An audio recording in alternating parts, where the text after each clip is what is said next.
India എന്നാണ് ഒരു FIFA world cup നേടുക? എന്താണ് ഇന്ത്യൻ ഫുട്ബോൾ നേരിട്ടുകൊണ്ടിരിക്കുന്ന പ്രശ്നങ്ങൾ? നിരന്തരമായി അന്താരാഷ്ട്ര ടൂർണമെന്റുകൾ വിജയിച്ചുകൊണ്ടിരുന്ന ഒരു രാജ്യം, ഇന്നത്തെ പ്രമുഖരായ പല ടീമുകളെയും മലർത്തിയടിച്ചുകൊണ്ട് ഏഷ്യൻ ഗെയിംസിലും ഒളിമ്പിക്സിലും പോലും നേട്ടങ്ങൾ വാരിക്കൂട്ടിയ ഒരു രാജ്യം. ആ രാജ്യമാണ് ഇന്ന് 130 കോടിയിലധികം ജനങ്ങളിൽ നിന്ന് ലോകകപ്പ് കളിക്കാൻ വേണ്ട 11 കളിക്കാരെ കണ്ടെത്താൻ സാധിക്കാത്ത വിധം പ്രതിസന്ധിയിൽ അകപ്പെട്ടിരിക്കുന്നത്. സുവർണ കാലഘട്ടങ്ങളിൽ ധാരാളം നേട്ടങ്ങൾ വാരിക്കൂട്ടിയ ഒരു രാജ്യത്തെ വീണ്ടും മുന്നോട്ട് കൊണ്ടുവരാനുള്ള പുതിയ നീക്കങ്ങൾ നമുക്ക് പ്രതീക്ഷ നൽകുന്നതാണോ? നമസ്കാരം, എൻ്റെ പേര് അനുരാഗ്. പറ്റുന്നവരെല്ലാം ഈ വീഡിയോ ഒന്ന് ലൈക്ക് ചെയ്ത് വെക്കൂ. നിങ്ങളുടെ ഇഷ്ടപ്പെട്ട ഫുട്ബോൾ ടീം ഏതാണെന്നൊന്ന് കമന്റിലൂടെ അറിയിക്കൂ. നമുക്ക് നേരെ വീഡിയോയിലേക്ക് പോകാം. 1950 ഫിഫ വേൾഡ് കപ്പിന് യോഗ്യത നേടിയ ടീമായിരുന്നു ഇന്ത്യൻ ഫുട്ബോൾ ടീം. ലോകകപ്പിന്റെ ഭാഗമായി യോഗ്യതാ മത്സരങ്ങൾ സംഘടിപ്പിക്കപ്പെട്ടു. ഏഷ്യയിൽ നിന്ന് ഫിലിപ്പീൻസും ഇന്തോനേഷ്യയും ബർമയും യോഗ്യതാ റൗണ്ട് കളിക്കാതിരിക്കുകയാണ്. അങ്ങനെ ഒരു കാര്യം വരുന്ന സമയത്ത് സ്വാഭാവികമായിട്ടും ഇന്ത്യക്ക് യോഗ്യത ലഭിക്കുകയാണ്. എന്നാൽ ഇന്ത്യ ഈ ലോകകപ്പിന് പോവില്ല എന്ന തീരുമാനത്തിൽ എത്തിച്ചേരുകയാണ്. അതിന്റെ കാരണം ബൂട്ടില്ലാത്തതായിരുന്നില്ല. ലോകകപ്പിന്റെ പല ഘട്ടങ്ങളിൽ നിന്നും പല ടീമുകളും പിൻവാങ്ങുന്നുണ്ട്. അതിലൊരു ടീം മാത്രമായിരുന്നു ഇന്ത്യ എന്ന് പറയുന്നത്. 1950 ലോകകപ്പിൽ നിന്ന് ബെൽജിയം പോലും ഇടയ്ക്ക് വെച്ച് പിൻവാങ്ങുന്ന കാഴ്ചയും അന്ന് ലോകം കണ്ടതാണ്. എന്തുകൊണ്ടാണ് അന്ന് ഇന്ത്യ ഫിഫ വേൾഡ് കപ്പിന് പോവാതിരുന്നത്? ഓൾ ഇന്ത്യ ഫുട്ബോൾ ഫെഡറേഷൻ ഔദ്യോഗികമായി അന്ന് ഫിഫയെ അറിയിച്ചത് യാത്രാ ചെലവ് കാരണം ഞങ്ങൾ വരുന്നില്ല എന്നായിരുന്നു.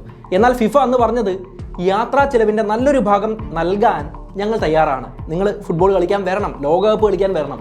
എന്നാൽ ആ ആവശ്യവും ഇന്ത്യ നിരാകരിച്ച് ലോകകപ്പ് കളിക്കാൻ പോവാതിരിക്കുകയാണ്. ഇതിൻ്റെ പ്രധാന കാരണമായി ഇന്നും കണക്കാക്കുന്നത് നമുക്ക് പ്രാക്ടീസിൻ്റെ കുറവുണ്ടായിരുന്നു.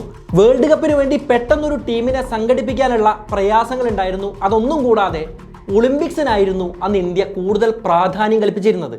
വേൾഡ് കപ്പിലേക്കുള്ള യോഗ്യത നമുക്ക് വളരെ എളുപ്പത്തിൽ കിട്ടിയെങ്കിലും ഇന്ത്യൻ ഫുട്ബോൾ ടീം അത്ര മോശം ടീമൊന്നുമല്ലായിരുന്നു. 1951 മുതൽ 1964 വരെ ഇന്ത്യൻ ഫുട്ബോളിൻ്റെ സുവർണ യുഗം എന്നാണ് വിശേഷിപ്പിക്കപ്പെട്ടത്. അതിന് കാരണങ്ങളും ധാരാളമാണ്. അന്താരാഷ്ട്ര തലത്തിൽ ധാരാളം നേട്ടങ്ങൾ ഇന്ത്യ സ്വന്തമാക്കിയിരുന്നു. 1951 ഡൽഹിയിൽ വെച്ച് ഏഷ്യൻ ഗെയിംസ് സംഘടിപ്പിക്കപ്പെട്ടു. അന്ന് ആ ഏഷ്യൻ ഗെയിംസിൽ ഇറാനെ 1-0 പരാജയപ്പെടുത്തി ഫൈനലിൽ വിജയിച്ചത് ഇന്ത്യയായിരുന്നു. വേൾഡ് കപ്പ് പോലും ഉപേക്ഷിച്ച് ഒളിമ്പിക്സിന് കൂടുതൽ പ്രാധാന്യം കൊടുത്ത് ബൂട്ടൊന്നും ഇടാതെ നമ്മൾ ഒളിമ്പിക്സിന് ഒന്ന് പോയിരുന്നു. എന്നാൽ ഹെൽസിങ്കിയിൽ വെച്ച് നടന്ന ആ ഒളിമ്പിക്സിൽ 10-1 ഇന്ത്യ പരാജയപ്പെടുന്നത്. വളരെ കനത്ത പരാജയമാണ്. അന്നോളം ലോകം കണ്ടിട്ടുള്ള ഒരു പ്രധാന ടൂർണമെൻറ്റിലെ ഏറ്റവും വലിയ പരാജയമാണ് അന്ന് ഇന്ത്യ ഏറ്റുവാങ്ങിയത്. ആ സംഭവമായപ്പോൾ ഇനി ബൂട്ടിടാതെ കളിക്കേണ്ട എന്ന് ഓൾ ഇന്ത്യ ഫുട്ബോൾ ഫെഡറേഷൻ തീരുമാനിക്കുകയാണ്. കാരണം ബൂട്ടിട്ടാൽ നമുക്കറിയാം കൂടുതൽ ഫോഴ്സിൽ അടിക്കാൻ പറ്റും, നല്ല രീതിയിൽ ബോൾ കൺട്രോൾ ചെയ്യാൻ പറ്റും. കാലിനേക്കാളും എന്തുകൊണ്ടും മികച്ചത് ബൂട്ട് തന്നെയാണ്. അതുകൊണ്ട് ആ ഒരു സംഭവത്തിന് ശേഷമാണ് ഇന്ത്യ ബൂട്ട് നിർബന്ധമാക്കുന്നത്. ബൂട്ടിട്ട് ഇന്ത്യ കളിക്കാൻ തുടങ്ങിയതിന് ശേഷം 1953 മുതൽ 55 വരെ ധാരാളം നേട്ടങ്ങൾ ഇന്ത്യ വാരിക്കൂട്ടുന്നുണ്ട്. ഉദാഹരണം പറഞ്ഞാൽ കൊളംബോ കപ്പിൽ 3 തവണ ഇന്ത്യ ചാമ്പ്യന്മാരാവുകയാണ്. 1956 സമ്മർ ഒളിമ്പിക്സിൽ ഇന്ത്യ പങ്കെടുത്ത് 4ാം സ്ഥാനം നേടുകയാണ്. ഫിഫയുടെ വേൾഡ് കപ്പിനേക്കാളും കൂടുതൽ പ്രാധാന്യം ഒളിമ്പിക്സിന് ധാരാളം രാജ്യങ്ങൾ കൽപ്പിച്ച ഒരു കാലമായിരുന്നു. ആ സമയത്ത് ലോക രാജ്യങ്ങളിൽ 4ാം സ്ഥാനത്ത് ഇന്ത്യ എത്തുക എന്ന് പറഞ്ഞാൽ അത് നിസ്സാരമായൊരു നേട്ടമായിരുന്നില്ല. ലോക രാജ്യങ്ങൾ തന്നെ നോക്കുകയാണെങ്കിൽ ഏറ്റവും മികച്ച ടീമുകളിൽ ഒന്ന് തന്നെയായിരുന്നു ഇന്ത്യൻ ഫുട്ബോൾ ടീം. അന്ന് നേവിൽ ഡിസൂസ എന്ന ഇന്ത്യൻ ഫുട്ബോൾ പ്ലെയർ ഒരു ഏഷ്യക്കാരൻ്റെ ഒളിമ്പിക്സിലെ ആദ്യത്തെ ഹാട്രിക്കും സ്വന്തമാക്കിയിരുന്നു. 1958 ടോക്കിയോ ഏഷ്യൻ ഗെയിംസിൽ നമുക്ക് 4ാം സ്ഥാനം ലഭിക്കുകയാണ്. 1962 ഏഷ്യൻ ഗെയിംസിൽ നമ്മൾ പരാജയപ്പെടുത്തുന്നത് സൗത്ത് കൊറിയയായിരുന്നു. സൗത്ത് കൊറിയയെ 1962 ഇന്ത്യ പരാജയപ്പെടുത്തി ഒരു ഫൈനൽ വിജയിക്കുകയാണ്. 2022 ഖത്തർ വേൾഡ് കപ്പ് നമ്മൾ നോക്കിക്കഴിഞ്ഞാൽ നമുക്കറിയാം സൗത്ത് കൊറിയ എത്രയും വലിയൊരു ടീമാണ്. ആ ടീമിനെ ഫൈനലിൽ പരാജയപ്പെടുത്തി വിജയിക്കാൻ തക്കവണ്ണം കെൽപ്പുള്ള ഒരു രാജ്യമായിരുന്നു ഇന്ത്യ. 1964 ആയപ്പോൾ ഇന്ത്യ ഏഷ്യ കപ്പിലും പങ്കെടുക്കുകയാണ്. അന്ന് ആദ്യമായി പങ്കെടുത്ത ഏഷ്യ കപ്പിൽ തന്നെ ഇന്ത്യ റണ്ണേഴ്സ് അപ്പ് ആവുകയാണ്. ഫൈനലിൽ പരാജയപ്പെട്ടു എങ്കിലും 2ാം സ്ഥാനത്തേക്ക് എത്തി എന്നത് വളരെ മികച്ച ഒരു നേട്ടം തന്നെയായിരുന്നു. 1951 മുതൽ 1964 വരെയുള്ള ഇന്ത്യൻ ഫുട്ബോളിൻ്റെ സുവർണ കാലഘട്ടത്തിൽ സംഭവിച്ച ഏതാനും കാര്യങ്ങളാണ് വളരെ പെട്ടെന്ന് പറഞ്ഞത്. എന്നാൽ 1960-കൾക്ക് ശേഷം നമ്മൾ നോക്കുകയാണെങ്കിൽ ഇന്ത്യൻ ഫുട്ബോളിന് സാരമായ അപജയം തന്നെ സംഭവിച്ചിരുന്നു. ലോക ഫുട്ബോളിൻ്റെ വളരെ വലിയ രീതിയിലുള്ള ഉയർച്ചയും ഇന്ത്യ ഫുട്ബോളിനെ കാര്യമായി എടുക്കാത്തതുമാണ് അതിൻ്റെ എല്ലാം പ്രധാന കാരണമായിട്ട് മാറിയത്. 1960 കാലഘട്ടത്തിൽ ലോക ഫുട്ബോളിന് ധാരാളം പ്രതിഭകൾ കിട്ടിയിരുന്നു. മികച്ച ഗോൾ കീപ്പർമാർ, സ്ട്രൈക്കേഴ്സ് തുടങ്ങിയ നിലയിലേക്ക് ധാരാളം കായിക താരങ്ങൾ ഉയർന്നു വരികയാണ്. 1956 തുടങ്ങി വെച്ച ബാലൻഡിയോർ പുരസ്കാരത്തിനും കൂടുതൽ സ്വീകാര്യത ലഭിച്ചത് 1960-കളിലായിരുന്നു. ഇംഗ്ലീഷ് ഫുട്ബോൾ ലീഗിനും FA കപ്പിനും കൂടുതൽ ജനകീയ മുഖം കൈവന്ന വർഷമായിരുന്നു 1960-കൾ. ഈ സമയത്ത് ഫുട്ബോൾ ഒരു ഗ്ലോബൽ സ്പോർട്സായി വളരെ വലിയ രീതിയിൽ വളർന്നു വരികയാണ്. 60-കളിൽ പെലെയും 70-കളിൽ മറഡോണയും 80-കളിൽ മറഡോണയുടെ ദൈവത്തിന്റെ കയ്യുമെല്ലാം ഗോളായി പിറന്നപ്പോൾ ഇന്ത്യക്കാർ കൈയടിച്ചത് ക്രിക്കറ്റിന് വേണ്ടിയായിരുന്നു. എങ്കിലും ധാരാളം പോരായ്മകൾ ഇന്ത്യൻ ഫുട്ബോളിനുണ്ടായിരുന്നു. അതിലേക്ക് കടക്കുന്നതിന് മുമ്പ് വേറൊരു കാര്യം പറയാം. കളിച്ച് നല്ല നിലയിലെത്താൻ ഒരുപാട് പേർക്ക് നല്ല താല്പര്യമുണ്ട്. അതുപോലെ പഠിച്ച് നല്ല നിലയിലെത്താനും ഒരുപാട് പേർക്ക് താല്പര്യമുണ്ട്. അത്തരത്തിൽ പഠിച്ച് സിവിൽ സർവീസ് എല്ലാം നേടാൻ ആഗ്രഹമുള്ള ആളുകൾ ഉണ്ടെങ്കിൽ ഡൽഹി മോഡൽ ഇൻറ്റൻസീവ് കോച്ചിങ് 7 ദിവസം ഫ്രീ ആയിട്ട് എൻട്രി ആപ്പിൻ്റെ ഡിസ്ക്രിപ്ഷനിൽ ഞാൻ കൊടുത്തിട്ടുള്ള ലിങ്ക് വഴി കിട്ടുന്നതാണ്. ഈ കോഴ്സിന് ഒരുപാട് പ്രത്യേകതകളുണ്ട്. നമുക്ക് പേഴ്സണൽ മെൻറ്റർഷിപ്പ് ഉണ്ടാവും, മെയിൻസിൻ്റെ ആൻസർ റൈറ്റിംഗ് പ്രാക്ടീസ് ഉണ്ടാവും, അതുകൂടാതെ ഒരുപാട് ലൈവ് സെക്ഷൻസും ഉണ്ടാവും. ഏതാണ്ട് 600-ലധികം മണിക്കൂറുകളാണ് ഈ കോഴ്സിൻ്റെ ആകെ ഡ്യൂറേഷൻ. 7 ദിവസത്തെ ഫ്രീ ട്രയലിലൂടെ ഈ കോഴ്സിൻ്റെ ക്വാളിറ്റി നമുക്ക് മനസ്സിലാക്കാൻ പറ്റുന്നതാണ്. അതിനുശേഷം മാത്രം പണമടച്ച് നമ്മൾ പൂർണ്ണമായിട്ടും പഠിച്ച് പരീക്ഷ എഴുതി സിവിൽ സർവീസ് നേടിയാൽ മതി.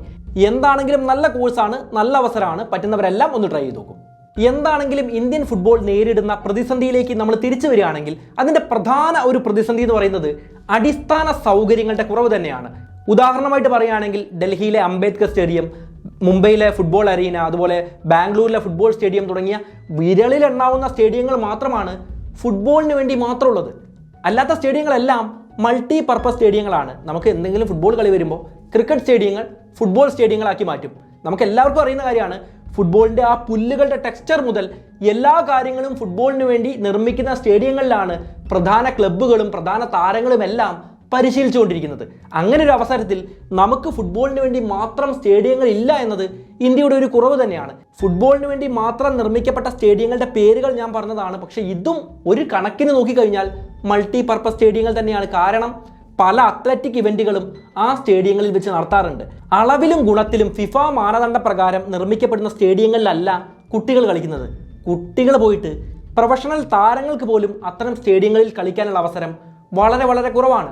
ഇങ്ങനെ സംഭവിക്കുന്ന സമയത്ത് ധാരാളം പ്രശ്നങ്ങളുണ്ട്. നമുക്കറിയാം, പെനാൽറ്റി ബോക്സിന്റെ വലിപ്പം, കോർണർ ആർക്കിന്റെ വലിപ്പം, അതുപോലെ സെൻട്രൽ സർക്കിളിന്റെ വലിപ്പം, ഗ്രൗണ്ടിന്റെ ആകെ വലിപ്പം എല്ലാം ഫിഫ മാനദണ്ഡ പ്രകാരം നടത്തിയാൽ മാത്രമേ ഫിഫ നടത്തുന്ന ഒരു കളിയിൽ പോയി കളിക്കുന്ന സമയത്ത് നമുക്കത് എക്സ്പീരിയൻസ് ആയിട്ട് മാറുള്ളൂ. നമ്മളെ പരിശീലനം കൊണ്ട് എന്തെങ്കിലും ഗുണമുണ്ടാവുള്ളൂ. ലോകകപ്പ് മത്സരങ്ങൾ TV-യിൽ കാണുന്നത് കൊണ്ട് നമുക്ക് ചിലപ്പോൾ ഗ്രൗണ്ടിന്റെ വലിപ്പം മനസ്സിലാവണമെന്നില്ല. ഏതാണ്ട് 120 മീറ്ററോളം നീളം ഉണ്ടാവും, 90 മീറ്ററോളം വീതി ഉണ്ടാവും. ആവറേജ് ഒരു ഫുട്ബോൾ കളിക്കാരൻ ഒരു കളി തീരുന്നതിനിടയിൽ ഓടുന്നത് 7 മൈലാണ്, ഏതാണ്ട് 11 കിലോമീറ്റർ. 11 കിലോമീറ്ററോളം ഓടണം ഒരു ഫുട്ബോൾ കളിക്കണമെങ്കിൽ. അത്രത്തോളം സ്റ്റാമിന ആവശ്യമുള്ള ഒരു ഗെയിമാണ്.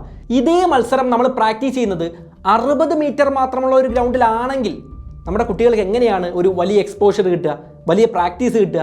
ഒരിക്കലും പറ്റില്ല. ഫിഫ നടത്തുന്ന ഒരു ഇവന്റിൽ പോയി കഴിഞ്ഞാൽ ആ ഗ്രൗണ്ട് ഓടി പൂർത്തിയാക്കാൻ പോലും നമുക്ക് പറ്റണമെന്നില്ല. കാരണം പ്രാക്ടീസ് നടക്കേണ്ടത് യഥാർത്ഥ മത്സര അന്തരീക്ഷത്തിൽ തന്നെയായിരിക്കണം. എങ്കിൽ മാത്രമേ യഥാർത്ഥ മത്സരത്തിലും നമ്മുടെ താരങ്ങൾക്ക് പെർഫോം ചെയ്യാൻ കഴിയുള്ളൂ.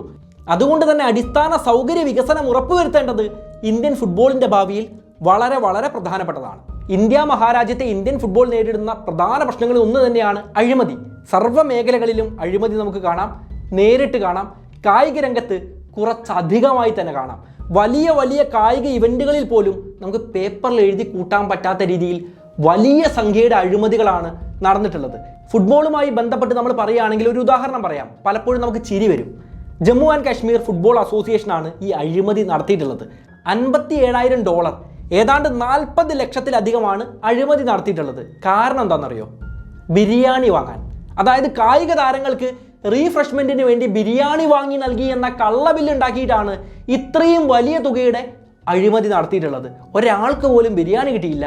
40 ലക്ഷത്തിലധികം രൂപയാണ് കാലിയായിട്ടുള്ളത്. ആന്റി കറപ്ഷൻ ബ്യൂറോ അഴിമതിയാണെന്ന് കണ്ടെത്തിയ കാര്യത്തെക്കുറിച്ച് മാത്രമാണ് പറയുന്നത്, വെറും ആരോപണത്തെക്കുറിച്ചല്ല.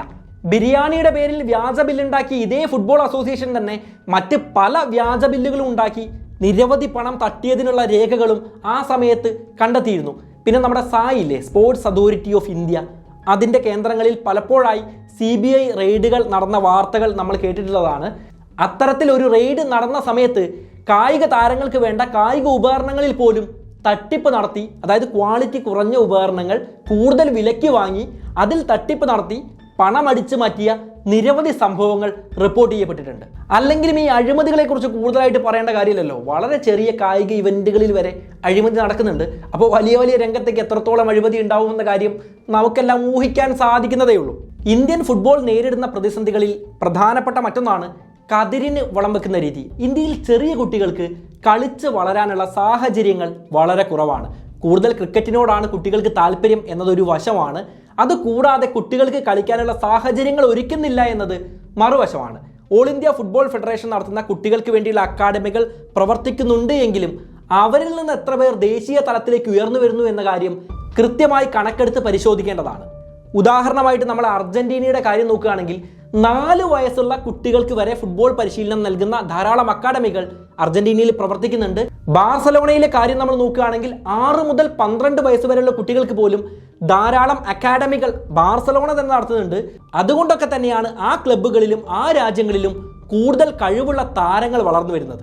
ഉത്തരവാദിത്ത രഹിത രീതികൾ അല്ലെങ്കിൽ ഒരു പ്രൊഫഷണൽ അപ്രോച്ച് ഇല്ല എന്ന കാര്യമാണ് ഇന്ത്യൻ ഫുട്ബോളിൻ്റെ മറ്റൊരു പ്രശ്നം. അതിൻ്റെ കാരണമായിട്ട് ഈ അടുത്ത് നടന്ന ഒരു സംഭവത്തെ പലരും ചൂണ്ടിക്കാണിക്കുന്നുണ്ട്.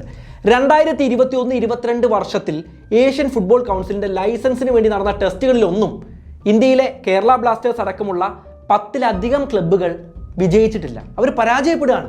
2022 അണ്ടർ-17 വുമൻസ് വേൾഡ് കപ്പ് നടത്താനുള്ള അവസരം ഇന്ത്യയെ തേടിയെത്തിയിരുന്നു. ആ സമയത്ത് ഇന്ത്യ അതിനുവേണ്ടി ചെയ്ത കാര്യങ്ങൾ ഇന്ത്യയെ എത്തിച്ചത് ഓൾ ഇന്ത്യ ഫുട്ബോൾ ഫെഡറേഷനെ ഫിഫ ബാൻ ചെയ്യുന്നതിലേക്കായിരുന്നു. പിന്നീട് നടന്ന നിരന്തരമായ ചർച്ചകൾക്കൊടുവിൽ ഈ നിരോധനം നീക്കുകയും ഇന്ത്യ അണ്ടർ-17 വേൾഡ് കപ്പ് ഇന്ത്യയിൽ വെച്ച് തന്നെ നടത്തുകയും ചെയ്തു എന്ന കാര്യം ഒരു യാഥാർത്ഥ്യമാണെങ്കിലും ഇതൊരു ഉത്തരവാദിത്ത രഹിത സംഭവത്തിന്റെ ഉദാഹരണമായിട്ട് നമുക്ക് ചൂണ്ടിക്കാണിക്കാവുന്ന കാര്യമാണ്.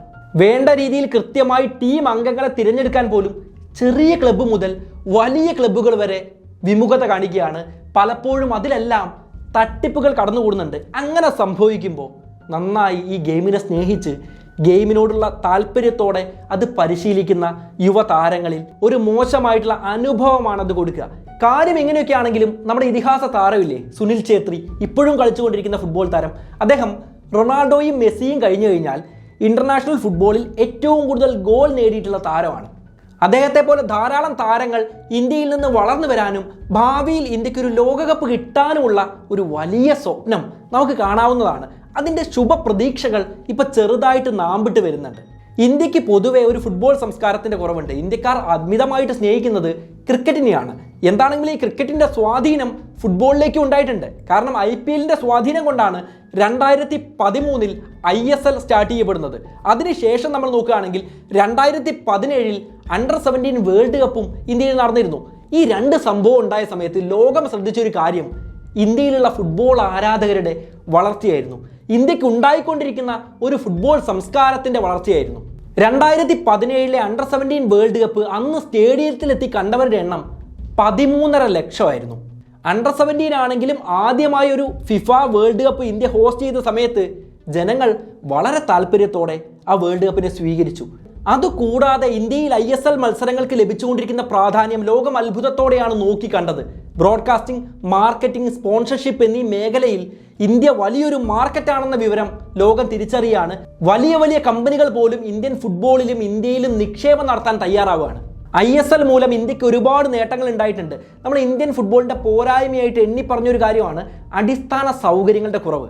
അതുപോലെ നല്ല കോച്ചിനെ കിട്ടാത്തത് കുട്ടികൾ നേരിടുന്ന ഒരു പ്രശ്നമാണ്. അതുപോലെ തന്നെ കായിക താരങ്ങൾക്കും നല്ല പരിശീലകരെ പലപ്പോഴും ലഭിക്കാറില്ല. അവർക്ക് നല്ല കായിക മത്സരങ്ങൾ കളിക്കാനുള്ള അവസരം ഉണ്ടാവാറില്ല. വിദേശ താരങ്ങളുമായി ചേർന്ന് കളിക്കാനുള്ള അവസരങ്ങളുമില്ല. ഇതിനെല്ലാം പരിഹാരമായിരുന്നു ISL. ക്രിക്കറ്റ് താരങ്ങൾ പോലും ഇതിൽ ഇൻവെസ്റ്റ് ചെയ്യാൻ തയ്യാറാവുകയാണ്. ഫുട്ബോളിനെ ഇന്ത്യയിൽ വളർത്താനുള്ള ഉദ്യമം അവർ പോലും ഏറ്റെടുത്തിരിക്കുകയാണ്. വിദേശ കോച്ചുമാർ വരുന്നു, വിദേശ കളിക്കാർ വരുന്നു, ധാരാളം മത്സരങ്ങൾ സംഘടിപ്പിക്കപ്പെടുന്നു. ഇന്ത്യയിലെ ഫുട്ബോൾ വലിയൊരു ബിസിനസ്സാണെന്ന സത്യം ക്ലബ്ബുകൾ തിരിച്ചറിയുന്ന സമയത്ത് ഭാവിയിൽ താരങ്ങളെ വാർത്തെടുക്കാൻ വേണ്ടി കുട്ടികൾക്ക് വേണ്ട അക്കാഡമികൾ ബാർസലോണ നടത്തുന്നത് പോലെ അല്ലെങ്കിൽ അവർ നടത്തുന്നത് പോലെയുള്ള സ്കൂളുകളെല്ലാം ഇന്ത്യയിൽ സ്ഥാപിക്കപ്പെടാൻ സാധ്യതയുണ്ട്. ക്ലബ്ബുകൾക്ക് നല്ല കളിക്കാരെ വേണം. അവരതിനു വേണ്ട പരിശീലനം ചെറിയ കുട്ടികൾക്ക് വരെ കൊടുത്തു വരുന്നതാണ്. അതിലൂടെ വലിയ താരങ്ങൾ രൂപപ്പെട്ടേക്കാം. അവർക്ക് അന്താരാഷ്ട്ര നിലവാരവും ഉണ്ടായേക്കാം. ഗേലോ ഇന്ത്യ പോലുള്ള ഗവൺമെൻറ് ഇനീഷ്യേറ്റീവുകളും ഇന്ത്യൻ ഫുട്ബോളിനെയും ഇന്ത്യൻ കായിക രംഗത്തെയും ഉയർച്ചയിലേക്ക് എത്തിക്കും എന്ന് പ്രതീക്ഷിക്കപ്പെടുന്നതാണ്. സ്വകാര്യ കമ്പനികളും ഗവൺമെന്റും ക്ലബ്ബുകളും എല്ലാം ചേർന്ന് ഒരു സ്പോർട്സ് എക്കോസിസ്റ്റം, എല്ലാ കായിക രംഗങ്ങളും ഒരുപോലെ വളർന്നു വരുന്ന ഒരു സ്പോർട്സ് എക്കോസിസ്റ്റം ഇന്ത്യയിൽ വിദൂരമല്ലാത്ത ഭാവിയിൽ വളർന്നു വരുമെന്നും നമുക്ക് പ്രതീക്ഷിക്കാവുന്നതാണ്. എന്നാൽ അതിനു മുൻപ് ഏറ്റവും പ്രധാനപ്പെട്ട ഒരു കാര്യമുണ്ട്. ഇന്ത്യൻ കായിക രംഗത്തോട്, ഇന്ത്യൻ ജനങ്ങളോട്, കായിക താരങ്ങളോടെല്ലാം ഒരു സ്നേഹവും ഉത്തരവാദിത്വവും എല്ലാം ബന്ധപ്പെട്ട ആളുകൾ കാണിക്കേണ്ടതാണ്. ബിരിയാണിയിൽ പോലും അഴിമതി നടത്തുന്ന സമീപനം, സ്വന്തക്കാരെ തിരികെ കയറ്റുന്ന സമീപനം, കളി ജയിക്കാൻ പ്രായം തിരുത്തുന്ന വൃത്തികേടുകളുമെല്ലാം ഒരുപോലെ അവസാനിപ്പിക്കേണ്ടതാണ്. കാര്യം എന്താണെങ്കിലും പറഞ്ഞത്, ഇന്ത്യക്കൊരു സുവർണ കാലം ഉണ്ടായിരുന്നു. 1951 മുതൽ 64 വരെ നീണ്ട ഒരു സുവർണ കാലം. ലോകത്തെ തന്നെ ഏറ്റവും മികച്ച ഫുട്ബോൾ ടീമുകളിൽ ഒന്നായിരുന്നു ഇന്ത്യ. എന്നാൽ ഇടയ്ക്ക് വെച്ച് ലോകം കുതിച്ച വേഗതയിൽ നമ്മൾ കുതിക്കാത്തത് കൊണ്ട് നമ്മൾ പിന്നിലായിപ്പോയി. എങ്കിലും പ്രശ്നങ്ങൾ പരിഹരിച്ചാൽ, ജനസംഖ്യയെ വേണ്ട വിധത്തിൽ ഉപയോഗിച്ചാൽ വിദൂര ഭാവിയിലെങ്കിലും നമുക്കും ഒരു ഫിഫ വേൾഡ് കപ്പ് ലഭിക്കുന്നതാണ്. അപ്പോൾ എന്തായാലും അത്രയുള്ള കാര്യങ്ങൾ ഇന്ത്യൻ ഫുട്ബോളിൻ്റെ സുവർണ്ണ യുഗത്തെക്കുറിച്ചും ഇന്ത്യൻ ഫുട്ബോൾ നേരിടുന്ന പ്രതിസന്ധികളെക്കുറിച്ചും നമ്മൾ പ്രതീക്ഷിക്കുന്ന ചെറിയ ചെറിയ കാര്യങ്ങളെക്കുറിച്ചുമാണ് ഇന്ന് ഈ വീഡിയോയിലൂടെ പറഞ്ഞിട്ടുള്ളത്. ഈ വീഡിയോ നിങ്ങൾക്ക് ഇഷ്ടപ്പെട്ടു എന്ന് തന്നെ പ്രതീക്ഷിക്കുകയാണ്. ഈ വീഡിയോയെക്കുറിച്ചുള്ള അഭിപ്രായങ്ങൾ എന്ത് തന്നെയാണെങ്കിലും കമൻ്റായിട്ട് എഴുതാവുന്നതാണ്. പറ്റുമെങ്കിൽ ഈ വീഡിയോ കൂട്ടുകാർക്ക് വേണ്ടി ഒന്ന് ഷെയർ ചെയ്ത് കൊടുക്കൂ. പിന്നെ ഞാൻ വീഡിയോയുടെ ഇടയിൽ പറഞ്ഞിട്ടുള്ളതുപോലെ സിവിൽ സർവീസ് ഒക്കെ നേടാൻ താല്പര്യമുള്ള, പഠിക്കാൻ താല്പര്യമുള്ള ആളുകൾക്ക് എൻട്രി ആപ്പ് ഉപയോഗിച്ച് നോക്കാവുന്നതാണ്. 7 ദിവസത്തെ ട്രയൽ ക്ലാസ്സിന് വേണ്ട ലിങ്കും കാര്യങ്ങളും ഞാൻ ഡിസ്ക്രിപ്ഷൻ ബോക്സിലും കമന്റ് ബോക്സിലും കൊടുക്കുന്നുണ്ട്. പറ്റുന്നവരെല്ലാം ഒന്ന് ട്രൈ ചെയ്ത് നോക്കൂ. നമുക്ക് എന്തായാലും മറ്റൊരു നല്ല വിഷയവുമായി വീണ്ടും കണ്ടുമുട്ടാം. It's me Anurag, signing off.